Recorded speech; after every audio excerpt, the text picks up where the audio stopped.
Estamos con el tema de las barras bravas. Es la diputada Gabriela Burgos, es la presidenta de la Comisión de Legislación Penal. ¿Cómo le va?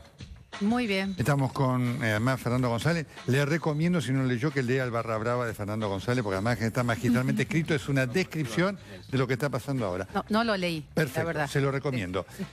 ¿Va a haber ley? Yo creo que sí. ¿Qué diferencia va a tener la ley con lo que hoy hay?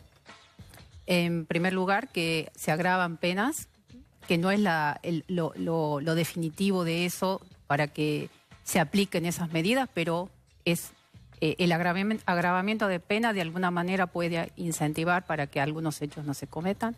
Se especifican hechos específicos que se realizan en circunstancias de espectáculos futbolísticos, como la venta de entradas adulteradas, la reventa de entradas, el tema de la coacción en los estacionamientos que se producen de personas que... Los trapitos. Sí, hubo una discusión, tengo que reconocer que hubo una discusión muy grande que se realizó en la comisión, porque no estamos hablando de una persona que quiera hacerse una cantidad de pesos en un fin de semana porque hay un espectáculo futbolístico, sino estamos hablando de organizaciones mafiosas que coaccionan, que imponen un precio para el estacionamiento.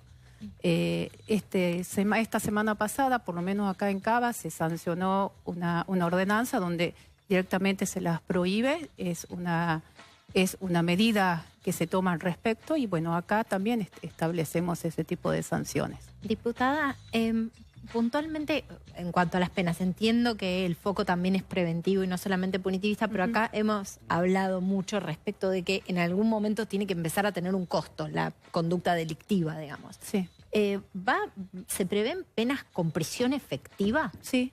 ¿Para qué casos? No, sí, por ejemplo, lo voy a leer, o sea, porque recién terminamos de hacer las últimas modificaciones. Debo hacer una aclaración.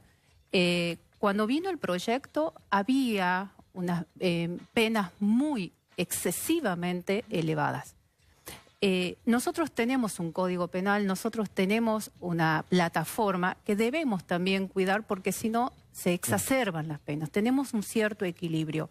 Entonces, en base a ese juego, para mantener ese equilibrio y esa coherencia, puede ser que algunos mínimos de penas se han bajado y los máximos se han incrementado. Y se establecen agravantes para ciertas conductas, lo cual eleva la pena. ¿Se entiende? Claro. Entonces, ponemos la figura típica y después elevamos en 1/3 o en 2/3, ya sea la mínima o ya sea la máxima. El tema de la introducción de armas o artefactos contundentes, eso se establece. O sea, tenemos penas, digo, de 2 a 6 años. O sea, ponemos una mínima de 2, pero una máxima de 6, para el que introdujere objetos cortantes, punzantes, instrumentos contundentes.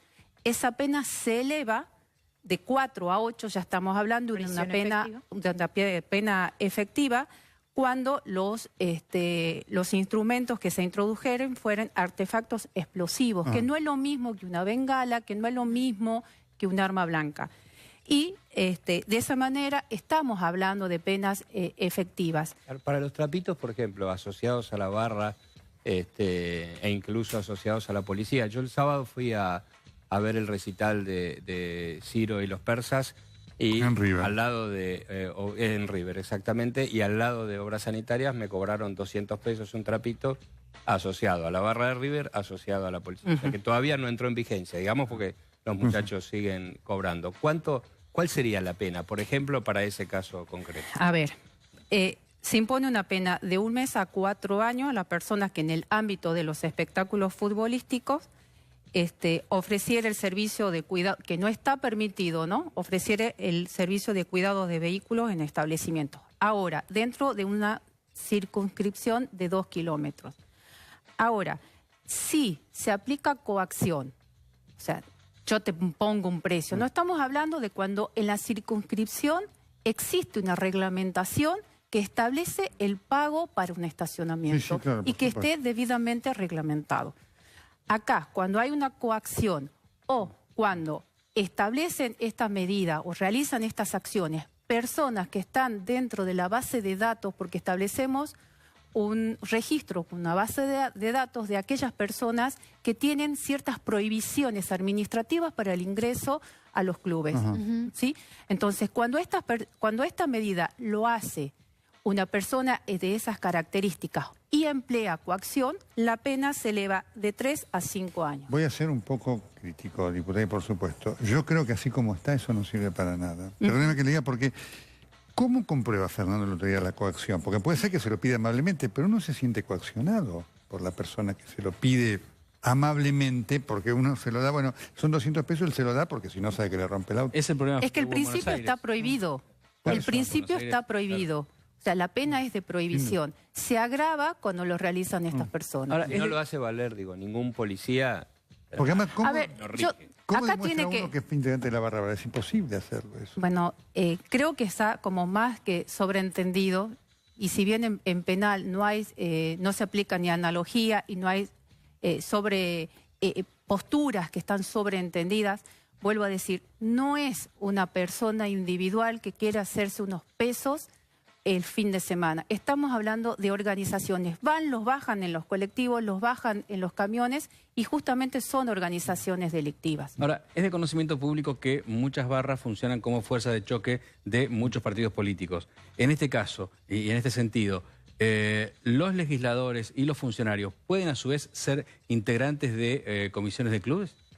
Las inhabilitaciones. Bueno, hemos establecido y hoy en el Ministerio lo hemos hablado ese tema, que si bien al principio no estaban contemplados, estamos buscando una redacción para que haya inhabilitaciones de ciertos funcionarios para ejercer algún cargo directivo dentro de las comisiones de fútbol. Porque entendemos que tiene que ser de esa manera, porque de alguna manera influyen o hacen algún tipo de peso al ser funcionarios. Porque no hay que ser muy suspicaz para entender que es el mismo cuerpo legislativo el que muchas veces, muchos de sus integrantes usan a las barras como fuerza de choque. Entonces hay cierta desconfianza de la población de decir, estos mismos tipos que los usan a las barras van a hacer que esas barras no lamentablemente hemos visto algunas experiencias en donde en algunos políticos utilizan a las barras bravas o a las barras de los clubes hasta como custodia. Entonces, acá sí tiene que haber, por eso estamos trabajando en una redacción, lo propusieron algunos bloques y estamos totalmente convencidos. Lo que no tratamos de unificar o lo que no unificamos quizás es la redacción de cómo hacerlo. Pero también establecemos el enriquecimiento de los funcionarios o de la mesa del plantel del club. Y establecemos enriquecimiento ilícito de los miembros de las comisiones directivas o subcomisiones, donde le estamos aplicando una pena de 2 a 6 años, multas de 2 a 5 veces el valor del hecho ilícito e inhabilitación perpetua para desempeñar esos cargos. Ahora, ¿qué pasa? Perdón, Fer, ese es en el caso de enriquecimiento ilícito. Ahora, ¿qué pasa si por acción u omisión, digamos, omisión que ya sería avalar directamente el accionar de los grupos, de los barras, un dirigente no se atiene a, digamos, a seguir la normativa establecida, digamos? Bueno, ahí los hay una dirigentes de fútbol connivencia. tienen, bueno, digamos, de alguna manera hay connivencia. ¿Qué penas se prevén para los dirigentes? A ver, estamos hablando de encubrimientos o connivencia para realizar este tipo de acciones. Y obviamente hay una vinculación directa de los funcionarios. Estamos terminando de redactar algo en ese sentido porque entendemos que de alguna forma esto también influye en la toma de decisión y en las medidas que se toman. Así que está. Fernando. No, quería preguntar si los dirigentes de los clubes de fútbol van a tener que presentar declaración jurada, cómo comprueban el enriquecimiento que pueden tener los dirigentes, que es un dato importante, digamos, para... No lo hemos establecido en esta normativa, sinceramente, no está establecido, pero ¿por qué no establecer o modificar la ley que vincula directamente a la obligación de presentar las declaraciones juradas? ¿Entiende usted que esto se va a votar antes de fin de año? Yo entiendo que mañana lo vamos a votar en diputados, que tengo que decir sinceramente que hubo un cambio del proyecto enviado por el Ejecutivo, que fue el mismo quizás con algunos matices del 2016 que no fue trabajado, y se logró el consenso de muchos bloques. vuelvo a decir, hasta hoy a la mañana seguía recibiendo incorporaciones o sugerencias de la mayoría de los bloques, no de todos, de la mayoría de los bloques. Y bueno, mañana quizás en el tratamiento en especial puedan surgir algunas redacciones, pero me parece que eso lo tenemos, y eso lo hablo a mis colegas, los tenemos que hablar anteriormente, claro, antes, porque con el tema de penas no es una lotería, no es una tómbola en poner un número, otro número, porque hay que redondear el tema del equilibrio. Por supuesto. Y esto, si me permite, ¿Cómo no? esto, si bien la ley establece conductas, hablamos de medidas preventivas, yo creo que acá sería bueno también que los clubes se incorporen, se involucren en esto, y como lo hicieron en otros países donde pidieron la intervención del Estado para que poder de alguna manera sanear o paliar la violencia, que también se sumen a esto, porque esta ley no va encaminada a los violentos, esta ley va encaminada a las personas que quieren ir a disfrutar de un espectáculo futbolístico, y ese grupo de violentos, que es minúsculo, se lo impide. ¿Pero usted ve a los clubes interesados en que eso ocurra? Yo no he hablado con ningún directivo de ningún tipo de los clubes, de ningún club. Fue una sugerencia en algunas de las reuniones de comisión de algunos de los bloques que, previo a la sanción de algo de esta naturaleza, llamemos a los clubes. Yo creo que se puede sancionar y después llamar a los clubes con posterioridad y ver, a ver, ustedes, ¿en qué se comprometen? ¿Qué es lo que van a aportar para que esto podamos hacerlo real? Es medio complicado porque River todavía no explicó cómo es que Caverna tenía 300 entradas legales. De imprenta. ¿No? De la imprenta. No se ha explicado eso todavía. No parece que haya mucho interés en los clubes en sanearse. Yo creo y apelo a que luego de la importancia que ha adquirido esto y de la sanción que podamos tener dentro del código, me mira como si fuese una utopía.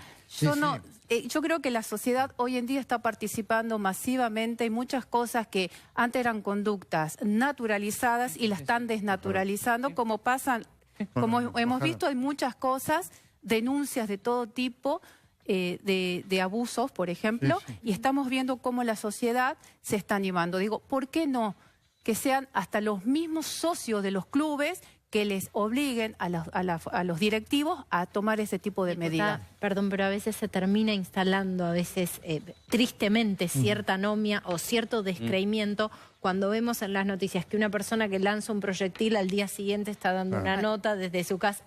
Por eso también el tema de la incorporación del juicio abreviado. También son medidas que quizás antes no estaba, ahora va a estar la aplicación del juicio abreviado, la prohibición para algunos tipos de hechos, de la prohibición de la probation, por ejemplo. Me parece que son medidas, escalones que se van tomando. Ojalá sirva. Diputada, muchísimas gracias. Gracias a ustedes. Perfecto, vamos a la pausa. Tenemos mucho más para compartir con todos ustedes aquí todavía en Bella Tarde. No se vayan.